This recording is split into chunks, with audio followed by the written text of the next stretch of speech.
നടക്കാൻ പറ്റാത്തതുകൊണ്ട് അവർക്ക് അറിയാം, അവരെത്ര നിർബന്ധിച്ചാലും ഞാൻ പോവാറില്ല. ഇപ്പം പിന്നെ അവർ ഹാപ്പിയായി എന്നെ കൊണ്ടുപോകുക. കാരണം അവർക്ക് ഞാനില്ലാതെ പോകുമ്പോൾ വലിയ ബുദ്ധിമുട്ടാണ്, അവർക്കൊരു സന്തോഷക്കുറവാണ് എല്ലാതും.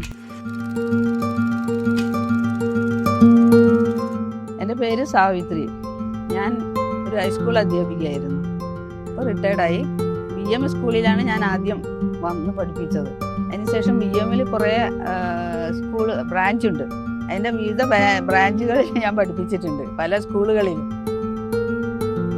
ഈ അഴകൊടി വായനശാലയുണ്ട്, അതിൻ്റെ വനിതാ വിഭാഗം പ്രസിഡൻ്റാണ് ഞാൻ. അപ്പോൾ നമുക്ക് കുറച്ച് കാര്യങ്ങളെല്ലാം അവിടെ ചെയ്യേണ്ടതുണ്ടാവും, കുറച്ച് കാര്യങ്ങൾ അവരെ പറഞ്ഞ് മനസ്സിലാക്കേണ്ടതുണ്ടാവും. സാവിത്രി ടീച്ചർ ഇവിടെ റെസിഡൻസ് അസോസിയേഷൻ്റെ പ്രസിഡൻ്റായിട്ടൊക്കെ വർക്ക് ചെയ്ത ഒരാളാണ്. നല്ല ഏബിളാണ്, വളരെ ഏബിളാണ് എല്ലാ കാര്യത്തിലും. ബാബുവിൻ്റെ വീട്ടിൽ കൂടെ നിന്ന് എല്ലാവരും കൂടെ വന്ന് എന്നെ വളഞ്ഞിട്ട് എന്നോട് പറഞ്ഞ്, ടീച്ചർ ഒന്ന് ഞങ്ങളെ കടയിൽ വരണം. ഞാൻ അവിടെ പോയപ്പോൾ ഇന്നൊരാൾ ഇങ്ങനെ നോക്കി നിൽക്കുന്നുണ്ട്. അപ്പം ഇവൻ ഓടി വന്നിട്ട് എന്നോട് പറഞ്ഞു, എനിക്ക് നിന്റെ വീടോ ഈ പരിസരത്തുള്ള ആഴോ ഒന്നും കണ്ടതല്ല, സന്തോഷം ടീച്ചറെ കണ്ടതാണ്. കാരണം എന്താണെന്നറിയോ, അവൻ്റെ ഓർമ്മ പുതുക്കുക. എനിക്ക് 3 മക്കളാണ്. അവർ 3 പേരും പുറത്താണ്, ആരും നാട്ടിലില്ല. പക്ഷെ അവരെ നിർബന്ധപ്രകാരമാണ് ഞാൻ ഓപ്പറേഷൻ ചെയ്തതും ഹസ്ബൻഡിനെയും. ഹസ്ബൻഡ് ഉണ്ടായിരുന്നു കൂട്ടിനന്ന്. അപ്പോൾ ഈ ഓപ്പറേഷൻ കഴിഞ്ഞ് 6 മാസം കഴിഞ്ഞ് 8 മാസം 1 ഇയർ കഴിഞ്ഞപ്പോഴാണ് ഹസ്ബൻഡ് മരണപ്പെട്ടു പോയത്. പക്ഷെ മൂപ്പരുണ്ടെങ്കിൽ വളരെയധികം സന്തോഷിക്കാൻ മൂപ്പരാകുമായിരുന്നു. പക്ഷെ അങ്ങനെ ഒരു സന്തോഷത്തിന് വളരെ ഉണ്ടായില്ല.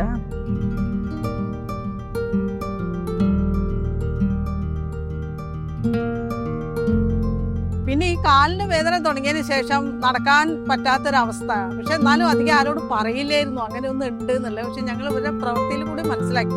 നടക്കാൻ പറ്റാത്തതുകൊണ്ട് അവർക്ക് അറിയാം, അവരെത്ര നിർബന്ധിച്ചാലും ഞാൻ പോവാറില്ല. ഇപ്പം പിന്നെ അവർ ഹാപ്പിയായി എന്നെ കൊണ്ടുപോകുക. കാരണം അവർക്ക് ഞാനില്ലാതെ പോകുമ്പോൾ വലിയ ബുദ്ധിമുട്ടാണ്, അവർക്കൊരു സന്തോഷക്കുറവാണ് എല്ലാത്തിനും.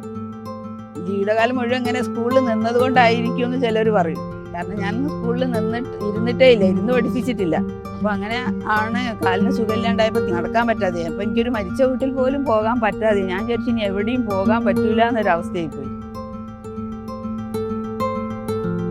ആ ഓപ്പറേഷൻ കഴിഞ്ഞതിന് ശേഷമാണ് സത്യത്തിൽ പറഞ്ഞാൽ നന്നായിട്ട് നടക്കാൻ തുടങ്ങിയതും ഞങ്ങൾക്കും ശരിക്കും വിശ്വാസമായത്. അങ്ങനെയാണ്, ഇങ്ങനെ ഓപ്പറേഷൻ ചെയ്താലും സാവിത്രി ടീച്ചർ കണ്ടതിന് ശേഷമാണ് സത്യത്തിൽ ഞങ്ങൾക്ക് വിശ്വാസമായത് ഈ ഓപ്പറേഷൻ കഴിഞ്ഞാൽ ഇങ്ങനെയൊക്കെ ചെയ്യാൻ പറ്റുമെന്ന്. അതുവരെ ഒരു വിശ്വാസം ഉണ്ടായിരുന്നില്ല. ചിലവരൊക്കെ പറയായിരുന്നു എന്ന് ഈ ഓപ്പറേഷൻ കഴിഞ്ഞാൽ ശരിയാവുന്നില്ല എന്നുള്ളൊരു ഇതുണ്ടായിരുന്നു. പക്ഷെ സാവിത്രി ടീച്ചറെ സംബന്ധിച്ചിടത്തോളം ഞങ്ങൾക്ക് മനസ്സിലായത് ഈ ഓപ്പറേഷൻ ചെയ്താൽ നന്നായിട്ട് നടക്കാൻ പറ്റും എന്നുള്ളത്. ആ ഒരു വിശ്വാസം ഞങ്ങൾക്ക് ഉണ്ടാക്കി തന്നു. കണ്ടെന്ന് തന്നെ ഡോക്ടർ പറഞ്ഞു, ഞാനൊന്നും പറയില്ല, ഞാനൊരു എക്സസൈസ് ചെയ്യാനും പറയില്ല, മരുന്ന് തരൂല, ഇനി ഓപ്പറേഷൻ അല്ലാണ്ട് കാരണം സ്റ്റേജൊക്കെ കഴിഞ്ഞു എന്ന് പറഞ്ഞു. സാവിത്രി ടീച്ചർ എൻ്റെ അടുത്ത് വരുമ്പോൾ 2 കാലിലും വേദന കാരണം അവരുടെ എല്ലാ ആക്ടിവിറ്റീസും ഒരു സ്റ്റോപ്പായ പോലെ ആയിരുന്നു. ആ വിഷമം സാവിത്രി ടീച്ചറുടെ മുഖത്ത് വളരെ ക്ലിയർ ആയിരുന്നു. എന്നാൽ സർജറി ചെയ്താൽ കോൺഫിഡൻ്റ് ആയിട്ട് നടക്കാൻ പറ്റുമോ എന്നൊരു ചോദ്യവും ഒരു ആകാംക്ഷയും ആ മനസ്സിലെപ്പോഴും ആ മുഖത്ത് എനിക്ക് എന്നും റീഡ് ചെയ്യായിരുന്നു. അങ്ങനെ നമ്മൾ 2 കാലും ഒരുമിച്ച് സർജറി ചെയ്യാൻ തീരുമാനിച്ചു. ഏറ്റവും അഡ്വാൻസ്ഡ് ആയിട്ടുള്ള ടെക്നോളജിയുടെ സഹായത്തോടു കൂടി നമ്മൾ 2 മുട്ടും മാറ്റിവെച്ചു. ഇന്ന് എനിക്ക് ടീച്ചറെ OPയിൽ ഫോളോ അപ്പിന് വരുന്നത് കാണുമ്പോൾ വളരെയധികം സന്തോഷമാണ്. കാരണം ടീച്ചറുടെ സോഷ്യലി എല്ലാ ആക്ടിവിറ്റീസിലേക്കും, കാരണം ടീച്ചർ ഇല്ലാണ്ട് ആ ഒരു പ്രവർത്തനത്തിന് പോകാൻ ടീച്ചറുടെ സുഹൃത്തുക്കൾക്ക് പോലും താല്പര്യമില്ല. ഇന്ന് ടീച്ചർ അവർക്ക് തിരികെ കിട്ടി. ആൻഡ് ടീച്ചർ അവർ ഓരോ ആക്ടിവിറ്റിയിലേക്ക് കൊണ്ടുപോകുന്നു. മുട്ട് ടീച്ചർക്ക് ഒരിക്കലും ഒരു വിഘ്നമായി ടീച്ചറുടെ ആക്ടിവിറ്റീസിന് തടസ്സം നിൽക്കുന്നില്ല.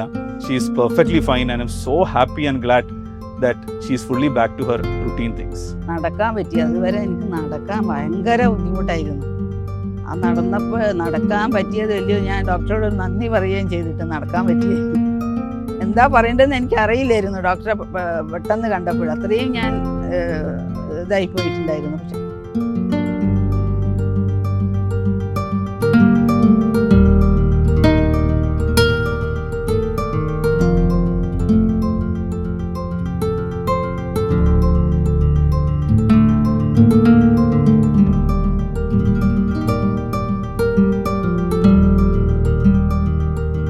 നന്ദി.